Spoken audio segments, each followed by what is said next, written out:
Assalamu alaikum dostlar. Men YouTube kanalıma hoş келипсиздер.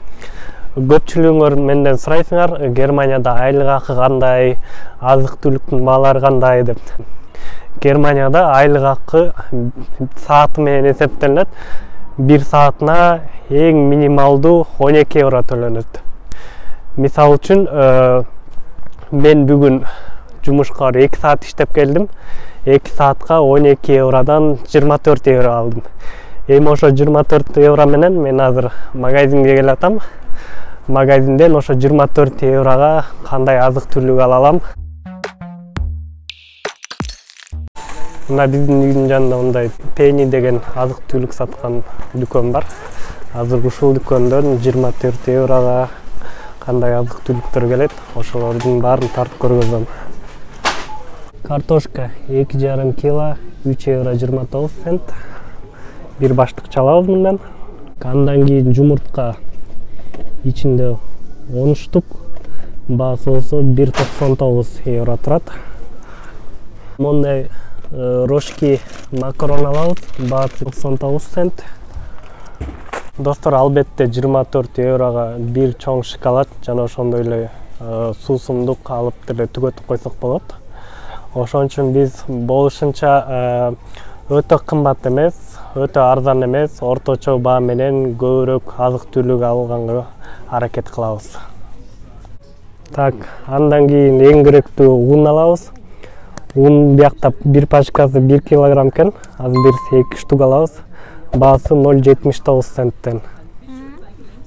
Бүгүн 6-күн болгондуктан жана ошондой эле кеч келгенибизге байланыштуу помидор менен бадыраң да алалы дегенбиз.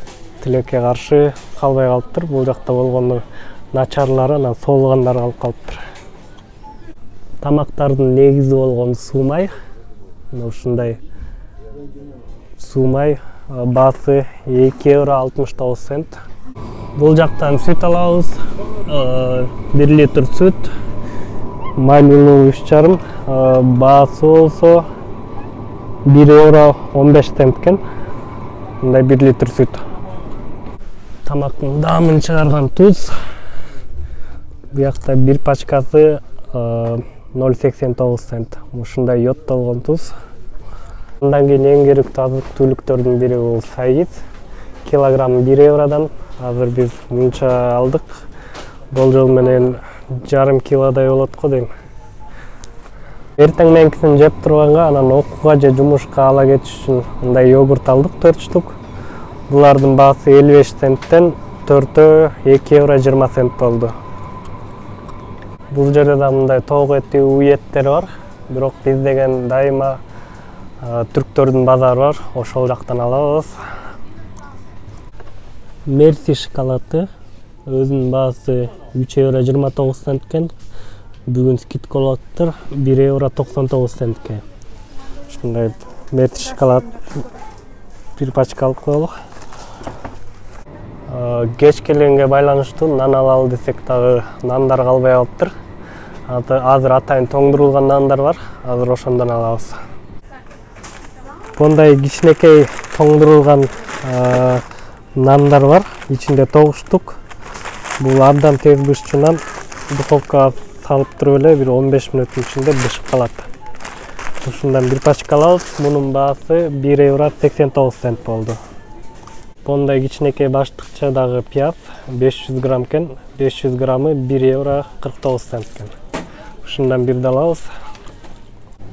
Мондай апельсиновый сок 1 литр.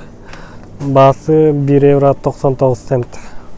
Күрүч алабыз. Ичинде 1 килограмм. Баасы 2 euro 49 cent.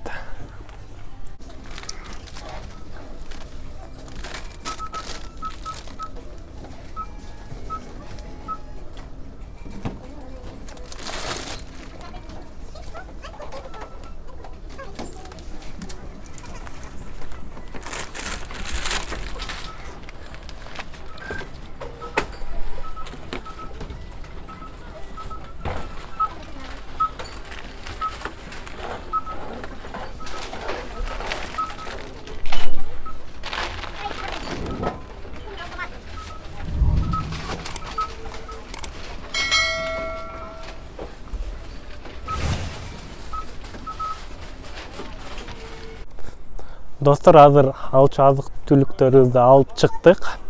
Азыр үйгө барып дагы бир сыйра көргөзөбүз, эмне алдык жана канча убакытка жетет.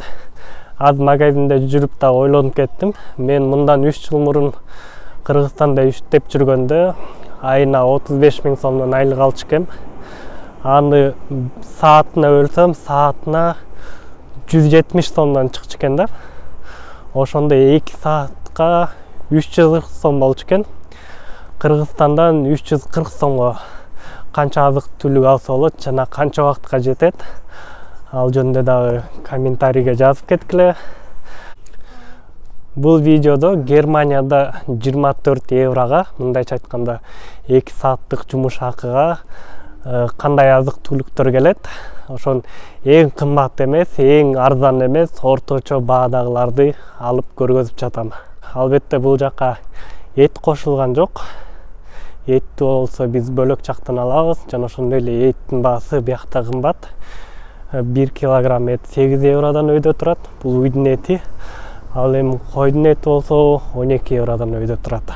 Так, достор, мына 24 еврога ушунча азык түлүк келди. Сүт, суу, май, нан, макарон, жумуртка, сабиз, шоколад, баскетбол, волейбол, гандбол, футбол, анау, манау, сыр, бузау, өзүң билесиң ғой, видал туда-сюда, видал там жигда банды дан таңды ышылып, мунун баары бир жумага жетет десем жаңылышпайм, бирок мисалы суу, май көпкө жетет, бизде ун да көпкө жетет. Эми орточо эсеп менен бир жумага жетет деп эсептей берели. Эми комментарийге жаза кеткиле, Кыргызстанда 2 саат иштеп канча азык түлүк ала аласыңар. Мына бул жакта биз алган азык түлүктүн баалары бул чекте турат. Бул чийип койгондорубуз, бул өзүнчө кошумча алганбыз. Алардан алып салгандан сырткары 23 евро 48 центке алып турбуз. Достор, менин видеолордун жаңыдан көрүп атсаңар, менин YouTube каналыма катталып, комментарий жазып, лайк басып тургула.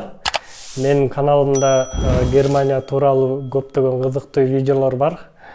Аларды дагы көрө кетсеңер болот. Германия келгиси келген тааныштарыңар менен дагы бөлүшө кеткиле. Мындан ары жаңы видеолордон көрүшкөнчө саламатта калгыла.